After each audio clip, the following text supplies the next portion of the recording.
Hi everyone, Simon here, just with another Substack for Beginners video, and it's been a while since I did one of these because they always take far longer than I expect.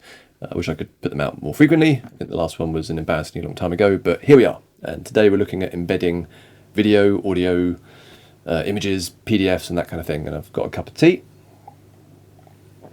which, let's face it, is the main thing, and it's got books on it, so that's good. So yeah, get yourself a cup of tea and we shall look at how to embed stuff. Okay, so let's swap over here so you can actually see what I'm doing. So here we have a completely standard text post in the Substack editor. And something to bear in mind up front is that text posts, video posts and audio posts, so when you're in your dashboard and you go to create a new post, you get that choice. And the one you pick does actually change how media interacts a little bit. But right now this is a text post, and we'll have a quick look at video posts in a moment. Now, along top in the toolbar we have these icons in here. So this is basically how you embed, link to and add fancy things to your newsletter. I'm going to put my cursor in here because when you add media, generally it will go in at where the cursor is. And if we click on this, we get the image options. So this is where you can select any kind of image to add in, and you get various options here. You can use your own images, or you can use images from elsewhere. So to start with, I'll click on Add Image, and I'm just going to swap to here so you can see what I'm doing. Now let's say I wanted to add this illustration here that I made earlier. So you can click on that, and the image appears in the post, ready to go. From here, you have lots of options for how you position it, so you can use these little handles to change the size. So in this case I might want to have it be a smaller illustration like that. Up in here you can edit the image, so you can actually within Substack do some further editing like filtering and cropping and that kind of thing, which is a relatively new feature, quite handy. You can add a caption, so you could add here illustration of a man with buckets, because that's helpful. Perhaps more helpful is that you can also do alt text. So this is where you can add a description of the image that's really helpful for anyone using screen readers and who may have other accessibility needs, maybe can't see the image as clearly as intended. So if you put that alt text in, that just makes sure that everyone who's reading your post can actually understand what the visuals are meant to be. I think alt text also helps from a search perspective, SEO type stuff, because it helps search engines understand the context of an image. So that's always worth doing. I'm really bad at this. It's something I need to get better at doing. Whenever possible, always add alt text. Maybe I'll try and hold myself to that from now on as well. So yeah, that's a single image. That's how you can do that. What you can also do, if we come in here and go to Add Gallery, you get this option here which pops up down in the corner, and I'm realizing now that my face is in the way, so let's do that. And you can add multiple images onto this thing here. And the benefit of doing this is that you can create a nicer view of lots of images. If you've got a very highly visual newsletter, this is better than adding the images in one at a time. So in this case, if I add these 4 images in, you can see they pop up in this nice little gallery here. I can add additional files, I can do caption and alt text and what have you. When I add this, it will go into the post as a gallery.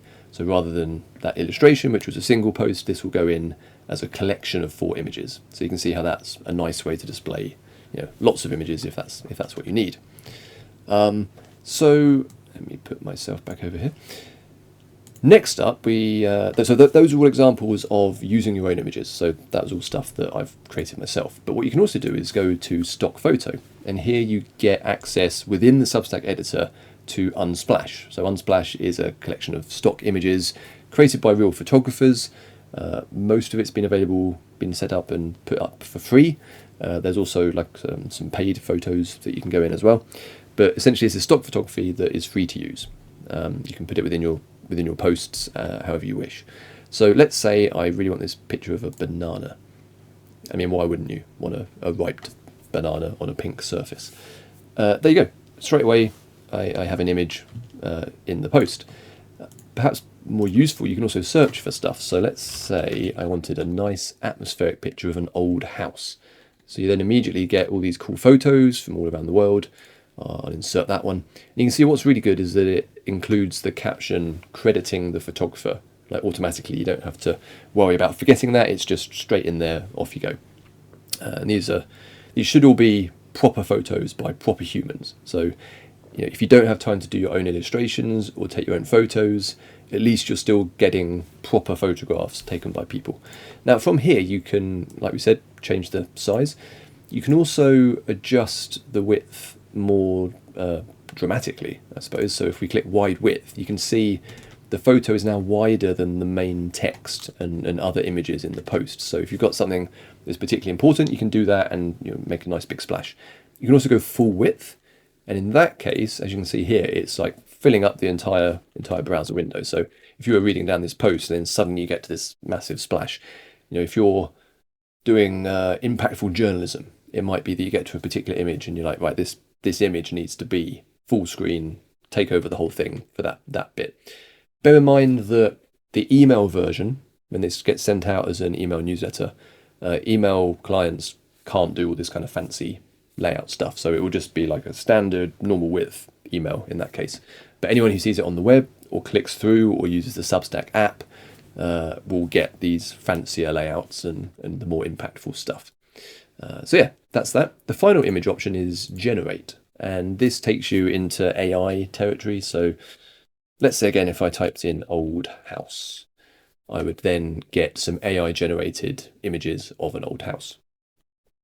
These are not as good as the stock photos. Anyway, I don't use AI images in my work anymore. Everyone's got their own opinion on this stuff. I don't use it. The option is there, and the nice thing about Substack is that they give you tons of options, loads of tools. Which ones you use, it's totally up to you.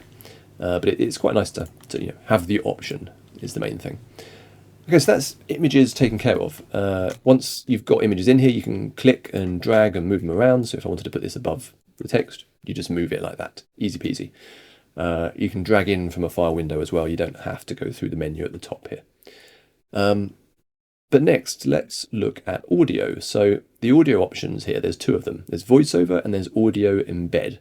And I'm actually going to go for Audio Embed first. So that slides out this little panel from the side. And you can record audio directly into the browser. So if you're in a hurry, you can literally click record audio, record it into the editor, and off you go. The audio's in the post and you're sorted. So if you're in a hurry or if you don't have other software, it's all there for you.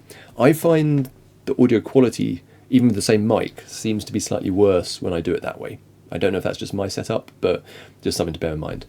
The other thing you can do is obviously upload a file. So in this case, I've got an MP3 here that I recorded earlier. This is a recording of a chapter of my fiction serial. So that gets uploaded, gets processed, and when this is done, we'll just give it a few seconds, this can then get inserted into the text at wherever the cursor is. So there you go, you can see that's ready to go. You can hit the playback button to make sure it's actually working, insert, and you get this nice little widget. So using this, you can insert audio at any point in the newsletter. So you can have some text, have some images, and then at a critical point, maybe it's an interview snippet, maybe it's a reading of something, whatever the reason. You can then just insert a bit of audio at that point in the newsletter. So the other option was Voiceover. So if you do the same thing, you get the same interface. I'll select that same file just to demonstrate this. So file gets uploaded, gets processed, but this time you can see at the top here, this new box has appeared, and it's just processing it at the moment. But this is the voiceover for the article itself. So whereas the other thing could be like a little snippet of audio, like halfway down or what have you, the voiceover audio is supposed to be the audio version of the post itself. So, if someone loves your newsletter, but maybe they're doing the washing up or doing the cooking or out for a walk and they can't read the post for whatever reason, they can click this button and hear your voiceover of the same thing. It's a great option. If you have the time to do it, because it just means more people can read/listen to your stuff, even if they don't have time to actually sit down and read it every single time. If you can do voiceovers, I think it's a no-brainer to do it, really. So those are the two options there. Next up we have video. So again, we get this little slidey out panel. You can record straight into the browser if you want, or you can upload a video. So let's just select this video here, and I'll get that uploading. There we go. So we've got the video is uploaded, and we can insert that, and there it is. you can see we've got this video embedded within the newsletter. Don't have to worry about hosting, just like with the audio. Like this is all within Substack. Substack takes care of like where these things sit, so you don't have to go and find a host or upload it to YouTube first or anything like that. It just exists as it is. Although talking of YouTube, if we pop over to YouTube and just grab a link, so this is a trailer to a movie. If I paste this link in, it just automatically and instantly changes into an embed of the video. So if you've got links from YouTube, from Spotify, places like that, paste the link in and Substack will just convert it into a fancy embed and it'll look nice and pretty. So yeah, whether it's like your own stuff that you're uploading to Substack to handle, or whether it's something from somewhere else, it gets handled really nicely, basically. So yeah, that's the main options for embedding. Now there is another one which is kind of hidden, but which is potentially really useful. I don't know why they don't put it up along the top here. I don't think it is up there. And that's embedding PDFs. So if I bring up my little set of resources here, this here is a PDF collected edition of my ongoing serial. So this is a thing where I put a new chapter out every week. People who are subscribed just get it in their inbox and they can read the new chapter, all fine. If someone comes along later on and wants to catch up on the book, like that's a lot of chapters to like click through every single post and newsletter. So paid subscribers get a PDF ebook that they can upload onto their Kindle or their tablet or their phone or whatever they want. But what's really nice and not at all obvious that you can do it is if you grab a PDF and just drop it into the newsletter, it will embed itself like this, and you get a nice little download link, all kept within the newsletter. You can even do this with your welcome email, so that when someone subscribes or upgrades to a paid subscription, like this can be in the welcome email that goes out automatically. So if you've got kind of downloadable resources and perks and what have you, that's just a nice way to do it. So yeah, they don't advertise that. I think I just dragged a PDF in one day and I was like, oh, that's nice. So yeah, that's a text post. The other thing that you need to be aware of is that video posts and audio posts are kind of slightly different. So if we come over here, so if you go for a video or audio post, you get an interface that's slightly different where you have this at the top and you can again record directly in or select a file. But rather than being kind of embedded, this is up front and center. So this is kind of more obvious if I switch over to an example. So this is a conversation I did with Ben Cohen and John Ward. And this was put out not as a text post with an embedded video. This was a video post. And you can see that like the whole top half of the page is the video. When people get here, it's very clearly like the point of this is to watch this video.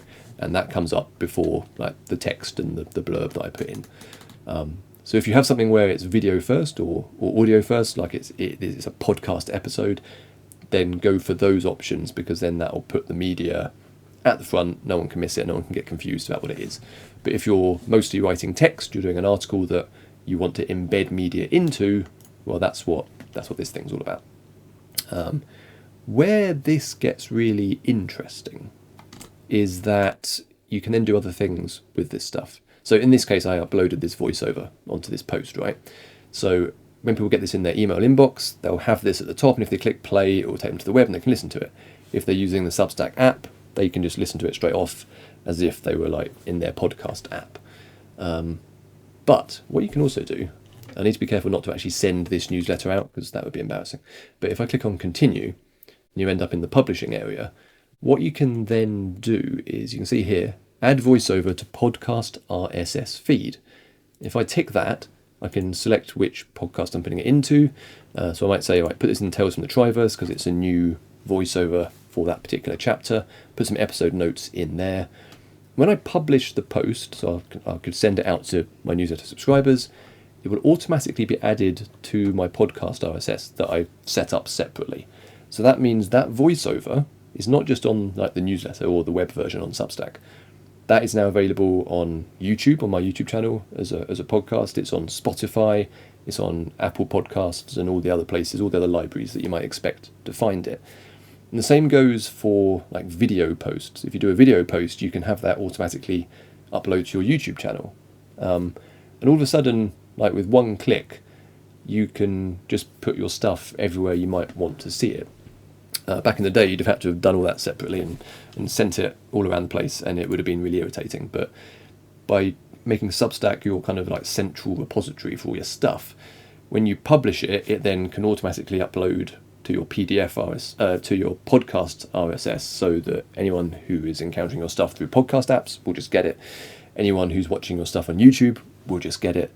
Once you set it up, that's all kind of automated and nice. So yeah, it's quite powerful. It's like, it takes away a lot of the faff of this kind of stuff. Or if you just want to embed some images so that your newsletter looks pretty, then that's also cool. So yeah, that's embedding media on Substack. It's pretty powerful. Most of it's pretty easy once you know the options are there, and off you go. So yeah, if you want to read my fiction, Tales from the Triverse is available on the newsletter, and every week I also put out useful articles, sometimes videos like this. But like I say, I don't do them as often as I'd like, but there's always an article about, writing serial fiction or doing newsletters or that kind of stuff, if that's your kind of thing. If you like to talk about serial fiction, like I gibber on about it constantly, so yeah, come and find me. Anyway, I hope this video was useful, and yeah, any questions, I'll see you down in the comments. Okay, bye-bye.